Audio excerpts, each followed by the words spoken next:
Retrouvez Instant Mag, votre magazine quotidien présenté par Magali Barthès. Qui était Jésus de Nazareth?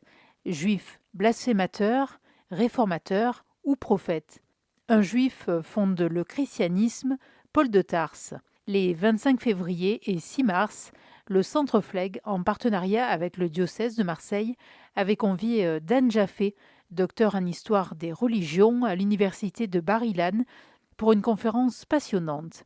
Écoutez Evelyne Citruc, présidente du Centre culturel et communautaire juif de Marseille. Evelyne Citruc, bonsoir. Est-ce que vous pourriez nous présenter un petit peu l'événement de ce soir? Alors l'événement de ce soir, c'est un événement, une partie d'un événement qui se déclinera en 4 sessions, plus un colloque, sur le thème des rapports des Juifs et des chrétiens depuis l'avènement de Jésus jusqu'à nos jours. Ça va être le fil rouge de notre programmation cette année, parce que cette année, c'est effectivement l'année sainte, mais ça ne concerne pas directement Flegg, quoique nos rapports avec la communauté chrétienne sont très, très chaleureux et très actifs. Mais cette année, on va commémorer le 60e anniversaire du Concile Vatican II et ce qu'on a appelé Nostra Aetate, qui a vu l'apaisement de l'Église catholique avec le judaïsme, on l'apprendra en tout cas, en acceptant que les Juifs ne sont pas des Juifs déicides, ne sont pas à l'origine de la mort du Christ. Non, alors donc on a 4 séances de cours, 2 avec Dan Jaffé, professeur de l'université de Bar-Ilan, et qui va travailler avec nous sur les textes sur le judaïsme, le christianisme et l'Antiquité, et 2 séances avec le père Christophe Le Sourd, qui sera plutôt dans la partie contemporaine, et de parler comment l'Église s'est réconciliée avec le judaïsme. Et au mois de décembre, un grand colloque qui viendra autour de 2 tables rondes, réunir des juifs et des chrétiens et en dialogue. Dan Jaffé, bonjour. Bonjour.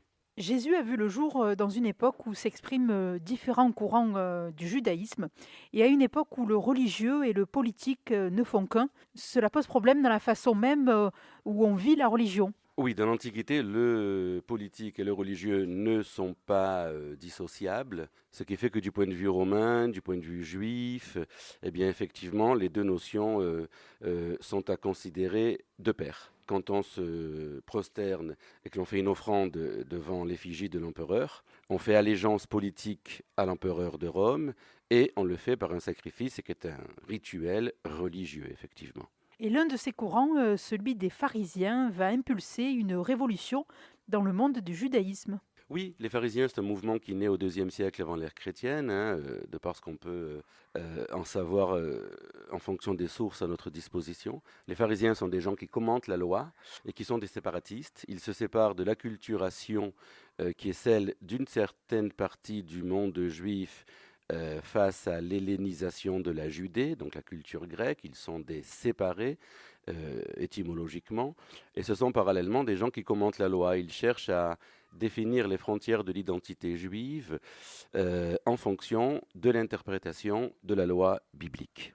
Et si les chrétiens reconnaissent Jésus comme étant à l'origine d'une nouvelle religion, les recherches montrent que Jésus était lui-même pharisien et qu'il faisait partie de ce courant pionnier du judaïsme rabbinique qui régit encore aujourd'hui le judaïsme. Alors ma question reprend le titre de ce séminaire. Qui était Jésus de Nazareth? Mais Jésus était un paysan juif galiléen dont on ne sait pas s'il était alphabétisé et dont le message, pour le dire très rapidement, se résume en 2 points. D'une part, l'annonce d'une nouvelle ère, une ère messianique, dont il est l'annonceur plus que le principal protagoniste. Et parallèlement, c'est celui qui donc vise à expulser les Romains de la Judée. Et parallèlement, c'est quelqu'un qui vient réformer la société juive en réinstaurant le message des prophètes et en considérant que l'élan du cœur doit surpasser la lettre de la loi. Et ceux qui croient en Jésus ne seront pas appelés tout de suite chrétiens, mais judéo-chrétiens. Oui, alors judéo-chrétien, c'est une dénomination historiographique, c'est-à-dire qu'elle a été définie par les historiens à partir du XIXe siècle. Ce sont des gens qui se définissaient comme des juifs, ethniquement et rituellement comme des juifs, et qui considéraient que le Messie était parvenu, en l'occurrence Jésus, un Messie politique, un Messie prophétique. Donc on les appelle effectivement communément des judéo-chrétiens, mais ils portent d'autres noms. Dans la littérature chrétienne des premiers siècles, ils sont dénommés selon d'autres appellations. Est-ce que vous pourriez présenter Paul de Tarse, que l'on prénomme aussi Saoul? Oui, son prénom juif était effectivement Saoul, Saoul de Tarse. Alors Paul est un personnage qui vit à peu près, qui est actif 20 ans après Jésus, qui est un juif de la diaspora, fortement influencé par la philosophie grecque, mais également par le pharisaïsme. C'est un pharisien, il le dit lui-même d'ailleurs dans l'Épître aux Philippiens au chapitre 3. C'est quelqu'un qui donc interprète la Torah en fonction des pharisiens, qui sont donc les précurseurs des rabbis du Talmud, et c'est un juif, il reste juif, il n'est pas antisémite. Alors on le taxe de beaucoup d'étiquettes, et il sera récupéré par d'ailleurs différents courants politiques modernes et contemporains. Ceci étant, Paul, dans le contexte historique, est un juif qui cumule deux cultures, deux appartenances culturelles, la culture philosophique et la culture juive pharisienne. Alors donc les judéo-chrétiens possédaient-ils leur propre synagogue? Alors j'ai écouté un travail il y a de cela quelques années pour essayer d'expliquer que oui, nous avons des sources archéologiques qui remontent à la Syrie et également au Golan, dans certains lieux du Golan où il semblerait que les judéo-chrétiens possédaient leur propre synagogue, sachant que les synagogues de l'Antiquité ne sont pas des lieux de prière, en tout cas pas jusqu'à une époque tardive, et sachant également que ce sont des lieux qui sont ornés par des motifs païens. Donc on se demande effectivement qui priait dans ces synagogues, sachant que le judaïsme rabbinique, le judaïsme des rabbis, va mettre quelques siècles avant de devenir dominant. Voilà, pour en revenir à Paul, Paul est celui qui va s'exprimer et qui va interpeller des gens qui sont à la périphérie entre judaïsme et paganisme, où il va effectivement leur dire que la loi est révolue depuis l'avènement du Messie. Ce sera son message à Paul. En cela, il peut être considéré comme une forme d'universaliste. Et j'avais vu aussi que le nom de Jésus est crypté dans les écrits talmudiques les plus anciens. Oui, vous avez raison, effectivement. Il est crypté, alors il apparaît sous la forme de Yeshua dans les sources juives les plus anciennes que nous possédions, qui est d'ailleurs son patronyme, son nom galiléen, Yeshua. Ensuite, il apparaît sous la forme de Yeshua Notzri, Jésus le Nazoréen, dans les sources talmudiques babyloniennes. Et puis ensuite, quand les Juifs donc se confronteront à la chrétienté en milieu occidental, alors effectivement, on parlera de Otto Haïch, cet homme-là, on ne le nommera plus.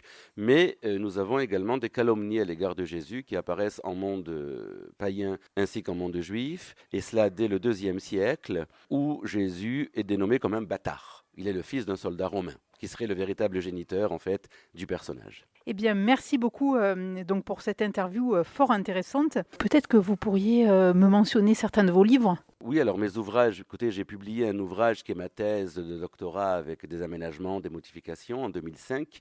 Le judaïsme et l'avènement du christianisme, orthodoxie et hétérodoxie dans la littérature talmudique, 1er, 2e siècle. Un ouvrage un peu plus simple, disons plus accessible, le Talmud et les origines juives du christianisme, sur Jésus, Paul, justement, en 2007. Un ouvrage sur Jésus et les historiens juifs en 2009. Et puis un gros ouvrage également qui a suivi en 2013, 14, 2018, sur ces thèmes, sur le judéo-christianisme particulièrement.